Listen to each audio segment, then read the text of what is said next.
My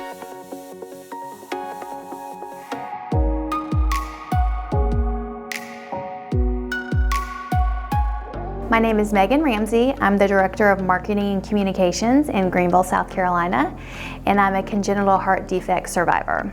Research is really the core of what we do at the American Heart Association. The research advances made in cities across the nation are saving lives in our communities, and my story is living proof of that. At 3 years old, I started having these episodes of passing out. While I was playing outside, at the grocery store, they discovered I have a condition called Wolff-Parkinson-White. At that time, WPW could only be corrected through open heart surgery. So at 3 years old, I underwent open heart surgery. Fast forward to my early 20s and I started having these episodes of heart palpitations. So I went back to my cardiologist. They uncovered that WPW hadn't been fully corrected. My first thought was, oh my gosh, I'm gonna have to go through open heart surgery. The biggest relief that I saw was now that many years had passed, we'd made so many advances in research that my procedure could be performed through a catheter. They no longer had to open up my chest. They could perform it through a main artery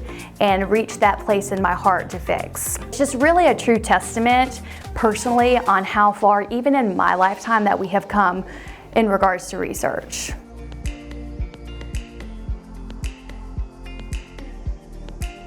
If we weren't investing in research and if we weren't improving techniques and science, people would be losing their lives more than they are today. We've made a lot of progress, but heart disease is still the #1 killer of Americans, and 40,000 children are born with a congenital heart defect every single year. South Carolina and Greenville are a part of the stroke belt. Our community is at a huge risk for having stroke. High blood pressure is an issue, our diets are an issue. Locally, there's a 16-year age gap in one community to another. There's so much work that needs to be done in our community, but there's also a lot of work that needs to be done related to research and how can we save people's lives? How can we educate people better when they do experience these things?